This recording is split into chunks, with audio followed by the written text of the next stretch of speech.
you graduated from there. You did your thesis on what? I did my thesis on Cordyloba antroprophaga. That is a limoncello. No, it's not limoncello. Believe it or not, it's a bug. It's a very simple thing. But what I was trying to show in this very simple thing, it's a bug that it's endemic. Endemic means it's only in a certain area of the country, so it could be Africa. So it's not epidemic. An epidemic is when it spreads out to the country and you have an epidemic going on and it's contained there. When it pans out to the rest of the world, what do you think it's called? A pandemic. So back then in 1991 when I graduated, 1992, sorry, I actually did my thesis on Cordyloba, and it was to show that something so endemic to a certain area of Africa, Zimbabwe or someplace like that, could actually end up in New York City and in other places.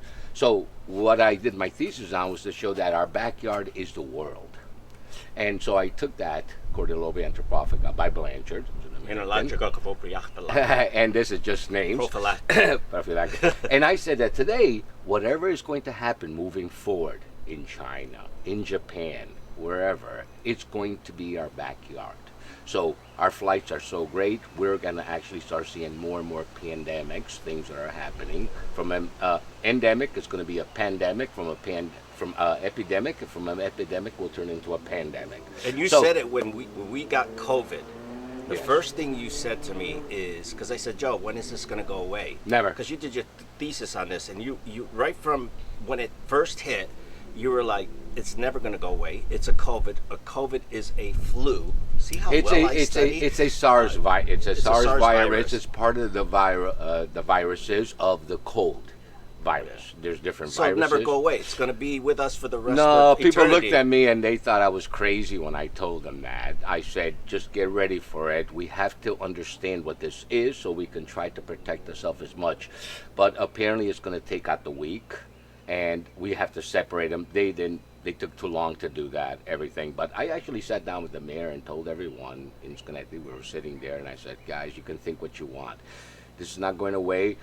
The only reason we were playing the yo-yo game, because it was a yo-yo game if you think about it. Yeah, the hospitals couldn't take care of enough people. So by us isolating, the hospitals could do what they could do. Then we come back out, we're gonna get it again.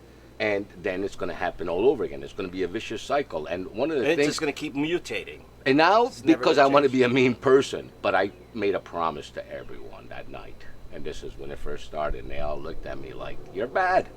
I said, I promise you, every single one of you will get it sooner or later. I just hope we can get through it. And we have the right medications, the right things, because we just can't stop a virus. It comes and it's never going to just stay COVID. It's going to mutate to different mutations throughout the years, just like all the other flus out there, the swine flu, the Spanish flu. Yo, they're there. They're not going away. We can eradicate it, but you don't eradicate it, you control it.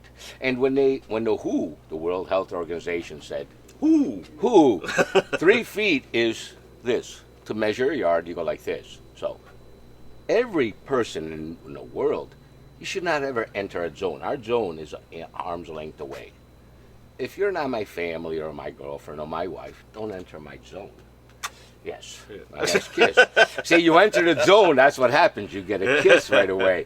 But that's what I was saying. So they were saying 6 feet, and I kind of laughed because I know a virus is very small. You need an electron microscope. You need it's so tiny you can't see it. And hey, great things come in small packages. This is a devastating. You can't see it. It's an invisible. It's like that movie The Thing. Well, even the cloth masks that they had you wearing, unless it was a N95, N95s you can only wear for 4 hours anyway. Then you need some air because seriously, N90. 5 is a little stronger. Yeah. But here's the thing. Let's make it 100. Even the cloth ones, it didn't matter because it could still get in. Well, with those, it could stop it. With the cloth ones, it still get in, but you have a better protection. But here's what was happening. We have a tendency of just touching our face all day long. We don't recognize we're doing that. So, you saw everybody doing this, doing they were wearing it under their nose. Wearing it under their nose. At that point, it didn't make difference. And then the biggest thing when going into restaurants, come on. I can actually sit down, take my mask off, breathe all I want. But if I get up, God forbid I didn't have one, everybody would look at you in a very, very bad way. But it's not their fault. They weren't educated properly. I tried to educate people properly from the first day and tell them the truth, not to like shun it or say. And at the end, it is what I said. Well, I got really interested in it. That's why I went to John Hopkins and got my contact tracing because I wanted to learn more about the epidemic. But we could probably go on forever Oh my God. but here's the conclusion of that.